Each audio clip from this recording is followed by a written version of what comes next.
Hello, dear student. How are you? I hope you are well with your family.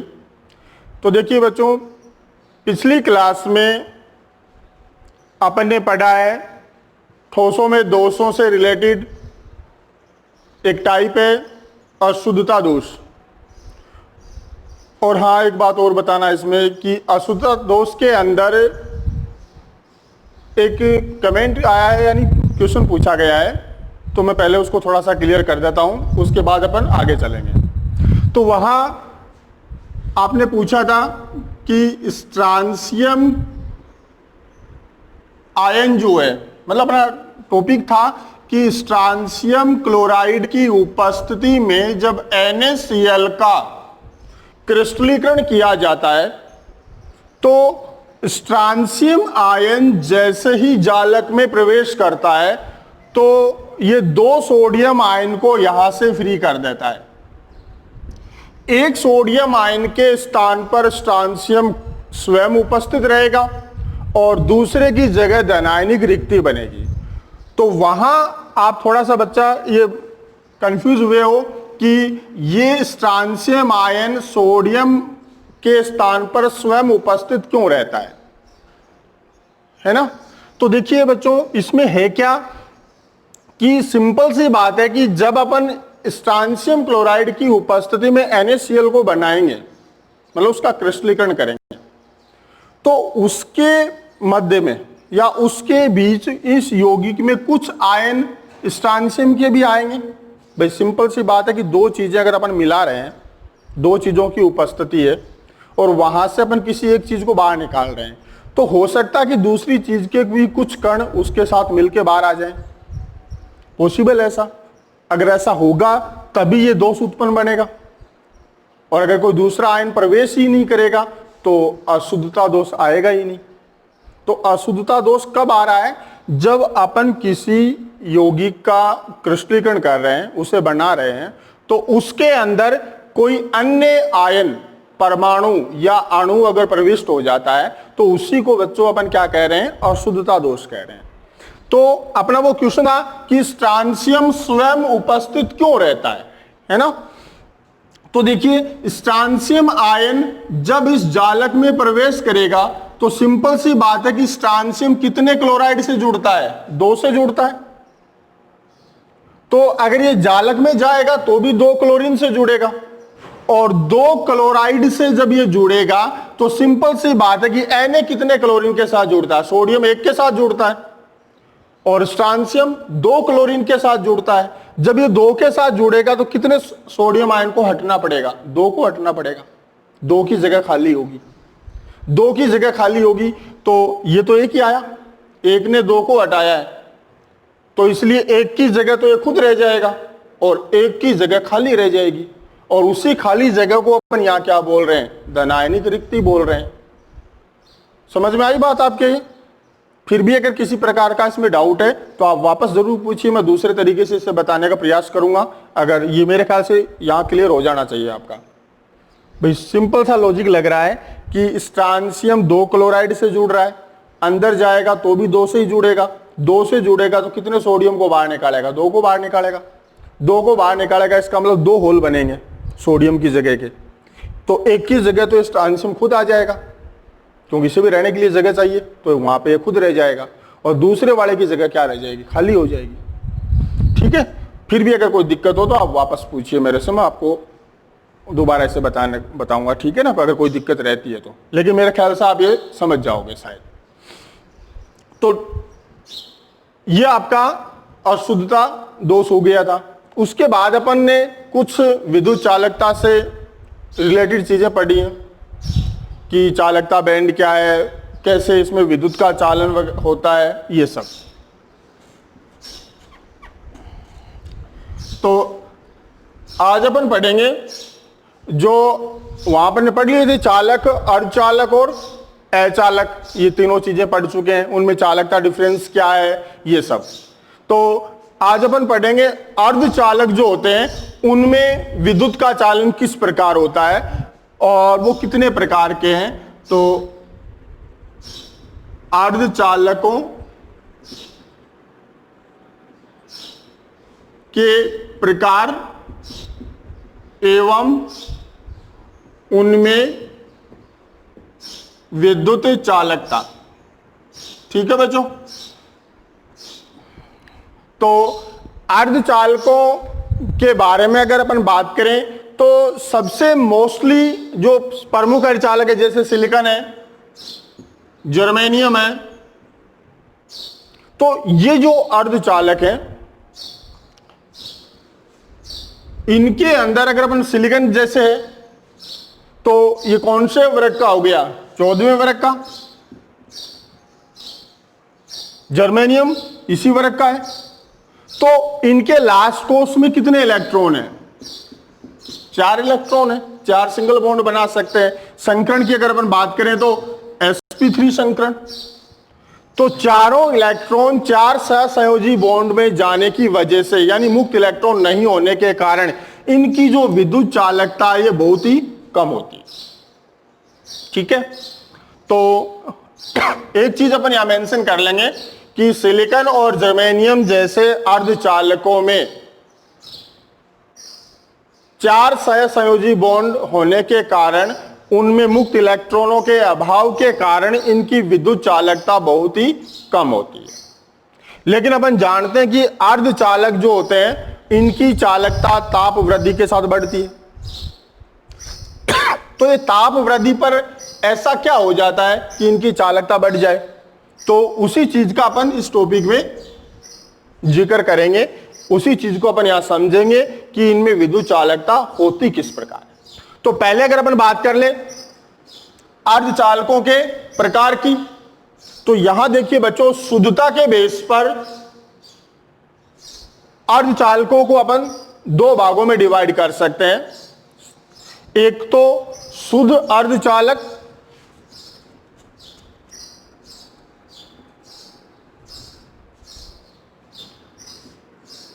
या जिसको नेज अर्धचालक, और दूसरा जो इसका टाइप बनता है वो अपमिश्रित बोल सकते हो, या डोपिंग सेमीकंडक्टर या अर्धचालक बोल सकते हो। तो अपमिश्रित या डोपिंग अर्धचालक। ठीक है, तो नेज अर्धचालक जो होते हैं, यानी जो शुद्ध अर्धचालक हैं,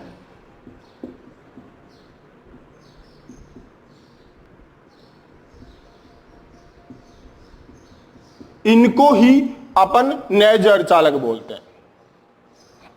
तो वापस सुन लीजिए बच्चों कि जो शुद्ध अर्धचालक हैं उनको क्या कहा जाता है, नेज अर्धचालक, और इनके अंदर जो विद्युत का चालन होगा वो किस प्रकार से होगा उसके बारे में आप ये समझ सकते हो कि जैसे ही इन नेज अर्धचालकों को अगर आप गर्म करते हो या इनको सूर्य के प्रकाश की वजह से इनके टेम्परेचर में वृद्धि होती है, तो उस समय क्या होता है कि जो इनके बीच सहसंयोजी बॉन्ड बने हुए हैं वो अपघटित हो जाते हैं।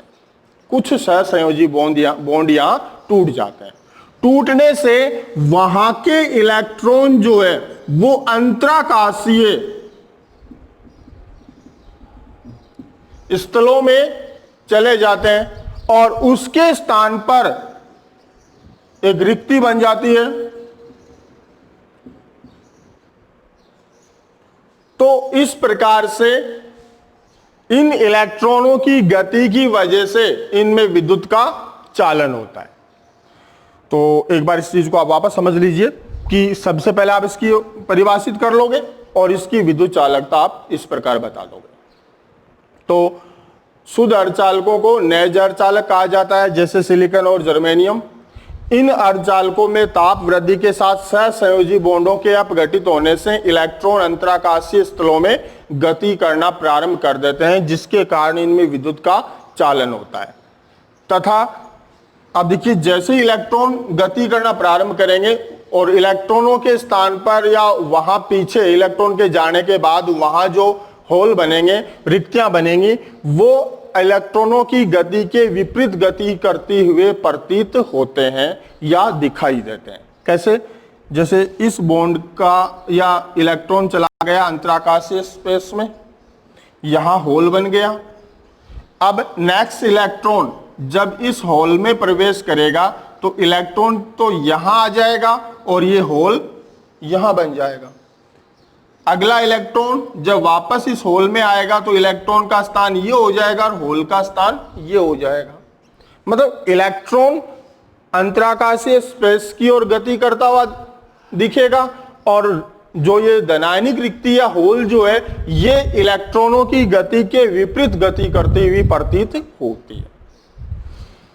तो इस प्रकार से नए अर्धचालकों के अंदर विद्युत का चालन होता है। उसका रीजन क्या है? सहसंयोजी बॉन्ड के टूटने की वजह से इलेक्ट्रॉन अंतराकाशीय स्थलों में गति प्रारंभ करते हैं और धनायनिक रिक्ति जो बनती है वो इलेक्ट्रॉनों की गति के विपरीत गति करती हुई प्रतीत होती है और इस प्रकार इन अर्धचालकों में विद्युत का चालन होता है। सेकेंड अर्धचालक की अगर अपन बात करें, अपमिश्रित या डोपिंग अर्धचालक, तो ये बच्चों क्या कौन से हो गए? अशुद्ध अर्धचालक हो गए।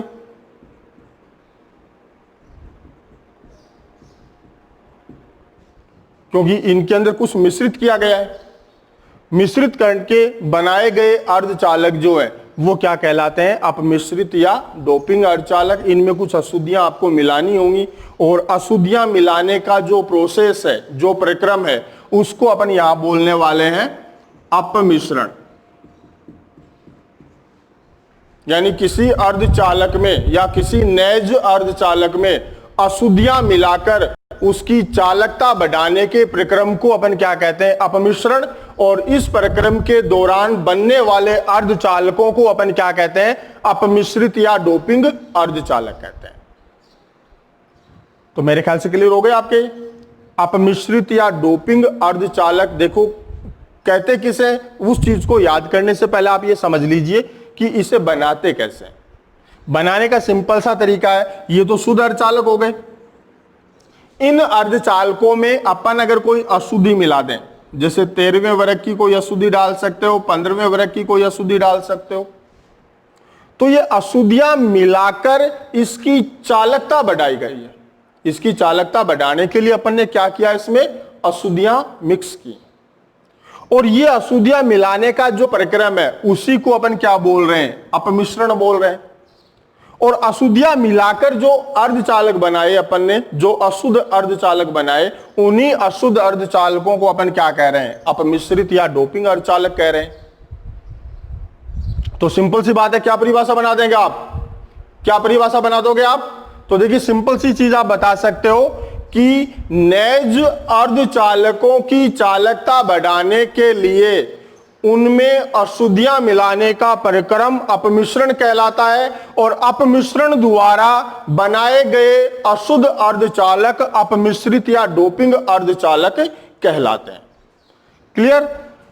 अब देखिए बच्चों, ये तो आपका अपमिश्रण अर्धचालक या डोपिंग अर्धचालक कहते किसे, वो चीजें हुई है। तो अब ये डोपिंग अर्धचालक है, इसको किस टाइप की अशुद्धियां मिलाकर आपने बनाया है, उसके बेस पर इन अर्धचालकों को अपन वापस दो भागों में डिवाइड करते हैं। एक एन प्रकार के अर्धचालक और एक पी प्रकार के अर्धचालक। एन प्रकार के अर्धचालक जो होते हैं इनको मोस्टली नेगेटिव अर्धचालक और ये वाले पॉजिटिव अर्धचालक। देखिए अपन ने नैज अर्धचालकों में पढ़ा है कि दो तरीके की गतियां पॉसिबल थी, एक तो इलेक्ट्रॉन और एक धनायनिक रिक्ति की। ठीक है, तो इलेक्ट्रॉन की वजह से जो विद्युत चालन है उससे अपन क्या कहते हैं? इलेक्ट्रॉन पर नेगेटिव चार्ज है तो इसलिए अपन इसे क्या कहते हैं? नेगेटिव अर्धचालक कहते हैं। और जो अर्धचालक के अंदर या जिस अर्धचालक के अंदर विद्युत का चालन धनायनिक रिक्ति की वजह से बनता है उसे अपन पॉजिटिव अर्धचालक या पी प्रकार का अर्धचालक कहते हैं। तो देखिए इलेक्ट्रॉन के कारण जो विद्युत चालन होगा तो सिंपल सी बात है, वहां इलेक्ट्रॉन की अधिकता होनी चाहिए, कोई मुक्त इलेक्ट्रॉन होना चाहिए। और मुक्त इलेक्ट्रॉन कब आएगा? जब आप अर्धचालक में 15वें वर्ग की अशुद्धि मिक्स करोगे, मतलब 15वें वर्ग के मेटल्स या सॉरी तत्वों के लास्ट कोष में कितने इलेक्ट्रॉन है? 5 इलेक्ट्रॉन है। तो वो जब इस जालक के अंदर प्रविष्ट करेगा तो 4 इलेक्ट्रॉन तो उसके सहसंयोजी बॉन्ड में चले जाएंगे। प्रत्येक तत्व पर 1 इलेक्ट्रॉन क्या होगा? फ्री होगा, और उसी फ्री इलेक्ट्रॉन की वजह से इनमें विद्युत चालन होगा। तो इस प्रकार के जो अर्धचालक बनेंगे उनको अपन क्या नाम देंगे? एन प्रकार के अर्धचालक। तो किस तरीके से बना सकते हैं अपन इसको? जैसे सिलिकॉन के अंदर अपन किसको अपमिश्रित कर दें, किसका डोपिंग कर दें? फास्फोरस का कर दो। तो उससे क्या होगा कि सिलिकॉन के क्रिस्टल में या उसके जो जालक में फास्फोरस जब एंट्री करेगा, प्रविष्ट होगा, तो उस समय देखिए अपने पास इस प्रकार की सिलिकॉन स्ट्रक्चर है।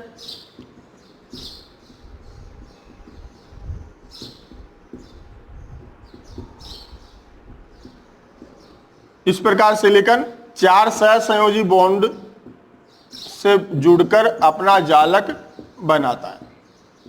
ठीक है।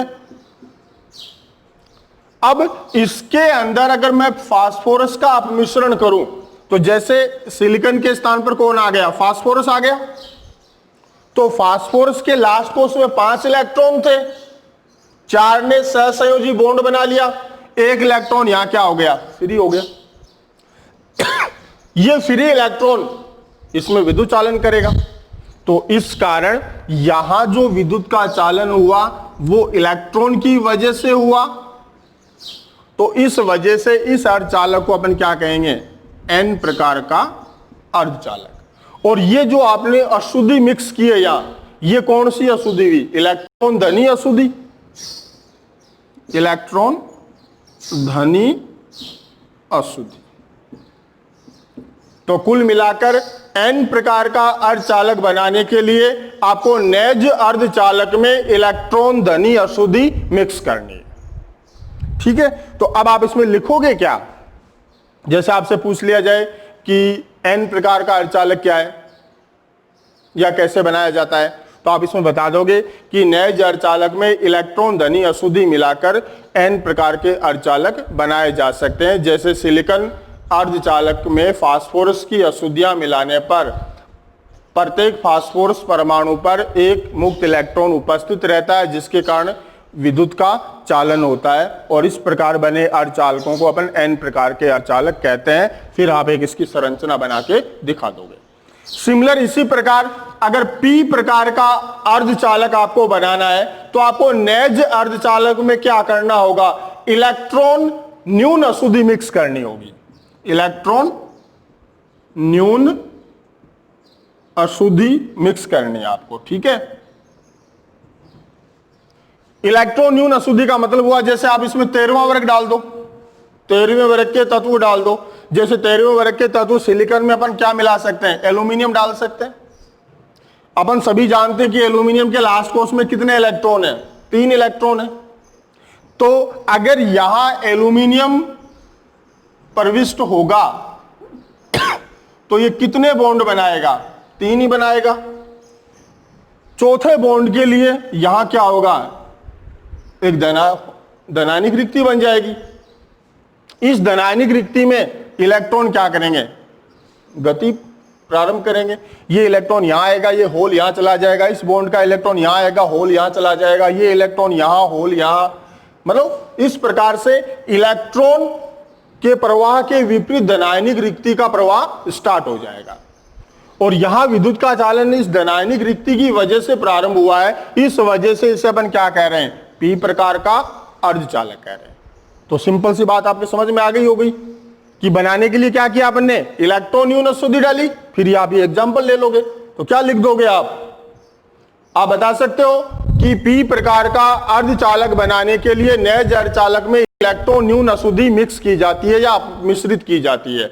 जैसे सिलिकॉन अर्धचालक में एल्यूमिनियम की अशुद्धि अपमिश्रित करने पर पी प्रकार का अर्धचालक बनता है। इस अर्धचालक में प्रत्येक एल्यूमिनियम परमाणु पर एक धनायनिक रिक्ति बनती है, जिसमें इलेक्ट्रॉनों के प्रविष्ट होने से अर्धचालक में विद्युत का चालन होता है।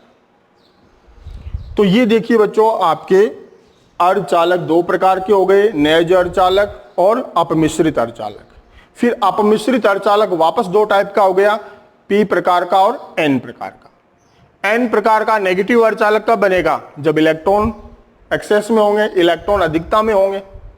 और पी प्रकार का यानी पॉजिटिव अर्धचालक कब बनेगा? जब जालक में इलेक्ट्रॉन न्यून अशुद्धि होगी। तो इलेक्ट्रॉन अधिक के अशुद्धि मिलाने का मतलब हुआ 14वें वर्ग के तत्वों में आप कौन सा मिला दोगे? 15वें वर्ग के तत्व डाल दोगे। और इलेक्ट्रॉन न्यून करना है तो 14वें वर्ग के तत्वों में आप किसको मिक्स कर दोगे? अर्धचालकों में आप 13वें वर्ग के तत्व मिक्स करोगे। तो मेरे ख्याल से ये आपका क्लियर हो गया होगा। फिर भी अगर कोई डाउट समस्या रहती है तो आप जरूर पूछिए। तो मैं हटा रहा हूं इनको। इसके बाद अपनी बुक के अकॉर्डिंग इन अर्धचालकों के कुछ इंपॉर्टेंस दिए हुए कि कहां कहां आप इनका उपयोग कर सकते हो, इनका यूज कर सकते हो।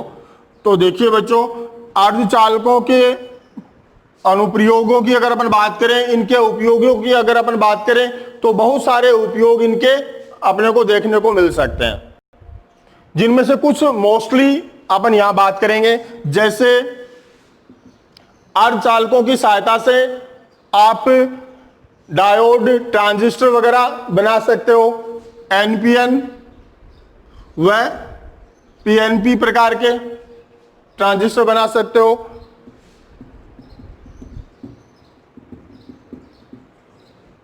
इसके अलावा सौर सेल, फोटो सेल, सौर प्लेटें लगी हुई होती हैं, अपन देखते हैं। तो सौर सेल के निर्माण में इनका यूज होता है।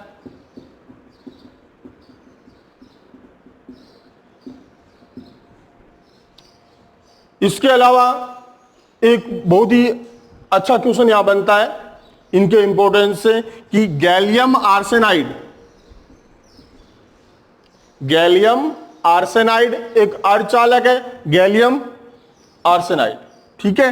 ये जो अर्धचालक है इसके अंदर संकेतों को पहचानने की क्षमता होती है, मतलब संकेतों को ये पहचान जाता है, संकेतों की पहचान करने में।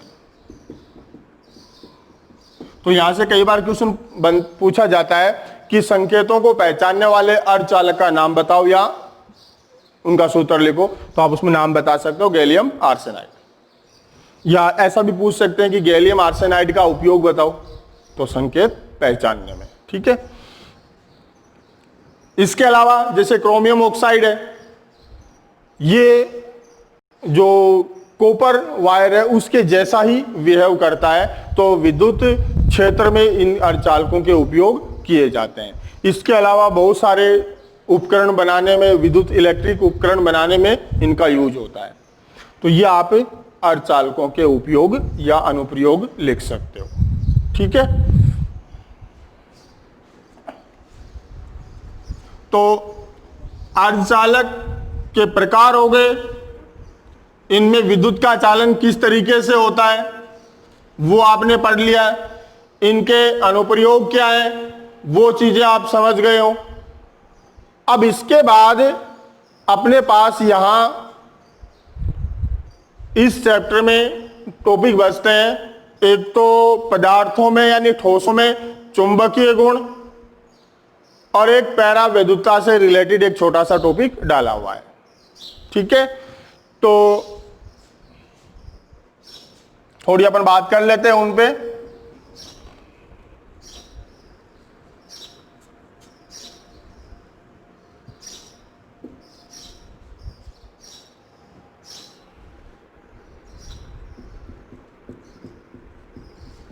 ठोसों में चुंबकीय गुण। तो अपन जानते हैं कि प्रकृति के समस्त पदार्थ परमाणुओं से मिलकर बने हुए। परमाणुओं के अंदर इलेक्ट्रॉन, प्रोटॉन और न्यूट्रॉनों की उपस्थिति है। तो अपन यहां जो बात करेंगे वो इलेक्ट्रॉन से रिलेटेड बात करेंगे। तो देखिए, प्रत्येक पदार्थ में परमाणु प्रेजेंट है, यानी अपन ये भी बोल सकते हैं कि प्रत्येक पदार्थ में इलेक्ट्रॉन उपस्थित रहता है। और इलेक्ट्रॉन जो होता है वो एक छोटे चुंबक के समान व्यवहार प्रदर्शित करता है, छोटे चुंबक के समान व्यवहार प्रदर्शित करता है। और उसका जो रीजन है वो इलेक्ट्रॉन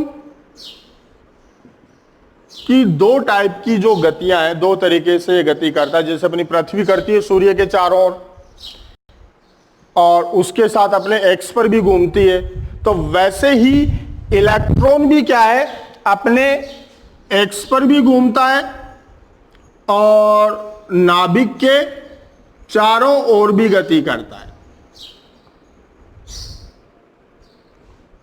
तो जब इलेक्ट्रॉन अपने एक्स पर घूर्णित होता है तो उसे अपन इलेक्ट्रॉन की अक्षीय गति कहते हैं, और जब इलेक्ट्रॉन अपनी कक्षा में नाभिक के चारों ओर गति करता है तो उसे अपन इसकी कक्षीय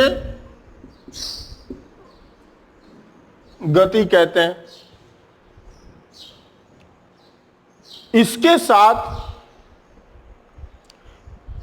इलेक्ट्रॉन के घूर्णन होने के साथ साथ जो परमाणु के चारों ओर की जो कक्षाएं होती है उनमें भी मूवमेंट होता है, उनमें भी गति आती है।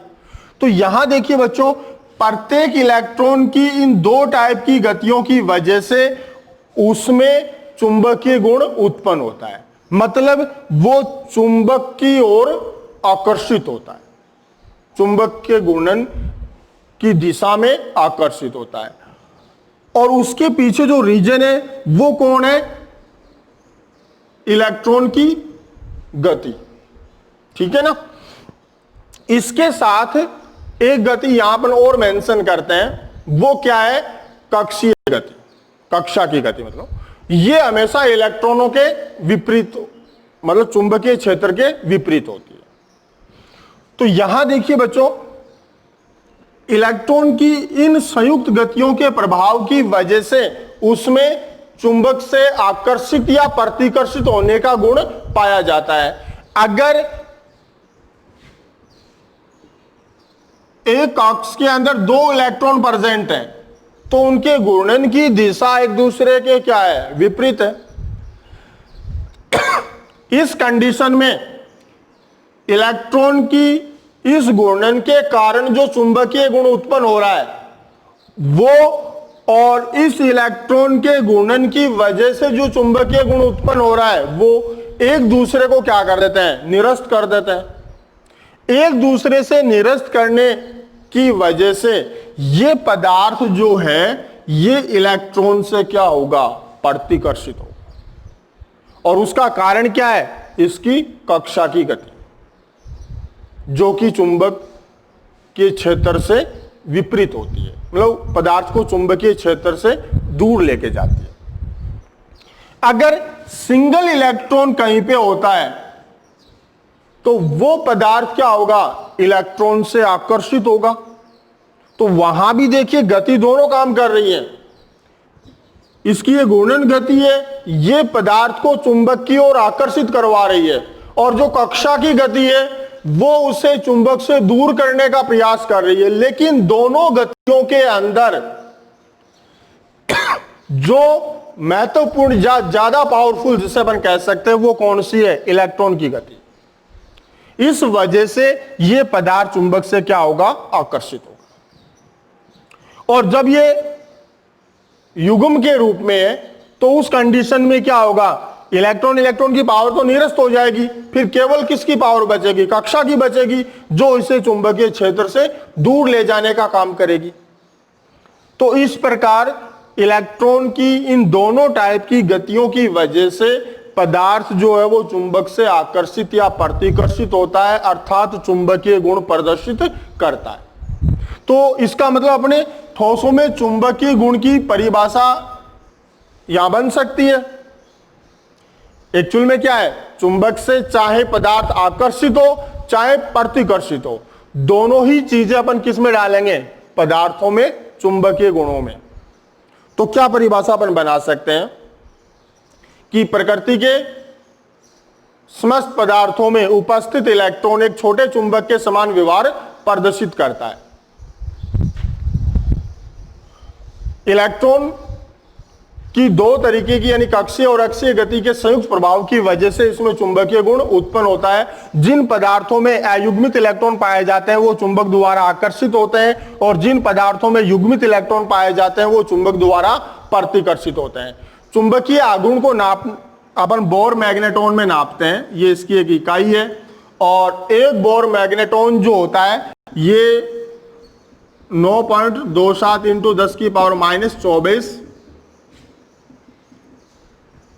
के बराबर होता है।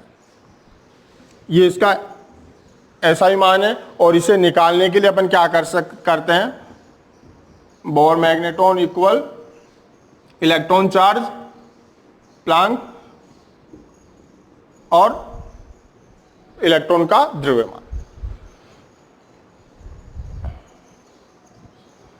तो इस प्रकार से आप ये बता सकते हो कि ठोसों में चुंबकीय गुण किस वजह से उत्पन्न होता है। ठीक है, अब ठोसों में चुंबकीय गुण आने के बाद कि अलग अलग पदार्थों में अलग अलग प्रकार का चुंबकीय गुण आएगा। कुछ पदार्थ चुंबक से आकर्षित होंगे, कुछ प्रतिकर्षित होंगे, कोई ज्यादा मात्रा में आकर्षित होगा, कोई कम मात्रा में आकर्षित होगा, कोई ज्यादा प्रतिकर्षित होगा, कोई कम प्रतिकर्षित होगा। तो इस प्रकार चुंबकीय व्यवहार के आधार पर अपन ठोस पदार्थों का जो वर्गीकरण करेंगे उससे अपन यहां 5 भागों में वर्गीकृत करेंगे। तो ये चुंबकीय गुणों के आधार पर ठोसों का जो वर्गीकरण है ये अपन अगली क्लास में पढ़ेंगे। तो यहां तक का आप अच्छे से अध्ययन कीजिए, पढ़िए। और देखिए बच्चों, पढ़ने का की अगर अपन बात करें तो मैं यहां थोड़ा सा आपको बता देना चाहता हूं कि किसी भी क्लास को अटेंड करते समय एक बार आप उस वीडियो को पूरी तरह से देख लीजिए, एक सीक्वेंस में। देखने के बाद कुछ बातें आपके दिमाग में आ जाएंगी। उसके तुरंत बाद आपको क्या करना है, अपनी पेन कॉपी लेनी है और जैसे ही आपको कोई पहली चीज बताई जाती है, कोई पहला टॉपिक, एक छोटा टॉपिक आपको पढ़ाया जाता है, उस टॉपिक तक आप उसको आराम से देखिए, ध्यान से। देखने के बाद वीडियो को आप पॉज कर दीजिए और उसके बारे में वो सारी चीजें आप लिख कर देखिए। क्योंकि पूरी वीडियो देखने के बाद अगर आप लिखोगे तो कुछ चीजें आपके दिमाग से निकल जाएंगी।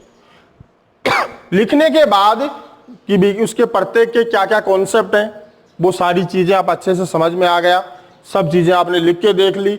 अगर बाद में कोई चीज आपके वहां प्रॉब्लम कर रही है तो आप उसको वहीं नोट कर लीजिए।